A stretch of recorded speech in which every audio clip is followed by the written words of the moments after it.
he buscat, i gràcies a professionals, a psicòlegs professionals, he buscat la manera de buscar alguna cosa de la meva personalitat que sí que em pugui ajudar en la meva relació amb ell, i ha sigut l'esport, que d'això no n'hem parlat, però personalment a mi l'esport m'ha servit de dues coses. Una val per tots, que és que em cura l'esport meu.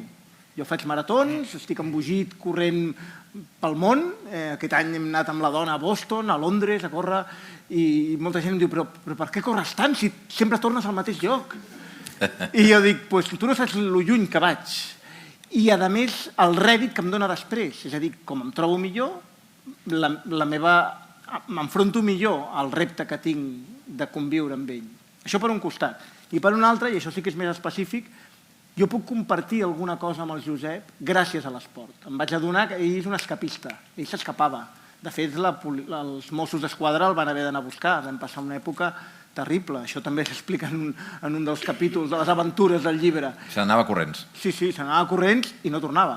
I no sabia on... I ell no parla, ell es perdia. Llavors et truquen, aprens a que el primer que et truquen... Quan tu truques als Mossos i dius he perdido a mi hijo, sabeu què és el primer que et pregunten? ¿De qué color lleva la camiseta? Pues ni idea. ¿Cómo puede no saber de qué color és la camiseta? Bueno, jo, des de llavors, jo sempre sé, quan surto de casa, com va vestit el Josep. És una cosa... I, a més, li comprem samarretes fosforito, o sigui, el Josep va a la platja amb el traje de bany més fosforito de tots. Et veu donar a lluny. Doncs me'n vaig adonar que ell s'escapava, i llavors s'escapava, per exemple, de la platja, i s'escapava, i jo anava i el retenia, o la meva dona o jo, la Gemma i jo estàvem sempre vigilant i retenint-lo. I un dia vaig dir, saps què et dic? Que el deixo que s'escapi i vaig darrere. El tio es va fotre 8 quilòmetres pel camí de ronda, des de Tamariu fins a Calella. I descalç, jo anava darrere, bueno, al final el vaig agafar i vam tornar, la dona histèrica, què ha passat? Ferran, no sé, és que el nen ha sortit corrent. I vaig dir, doncs ara anirem les bambes. I amb una aigua. I així vam començar.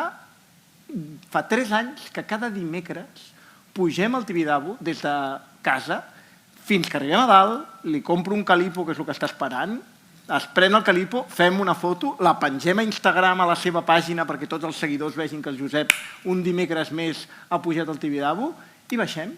I el nen és feliç, jo sóc feliç, aquella estona estem junts, fem una mica el cabra, de vegades pixem pel mig del bosc, si hem de provar alguna flor, doncs provem alguna flor. La proveu?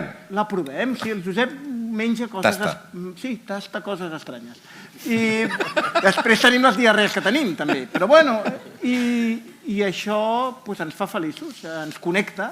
Per tant, l'esport ens tracta els dos.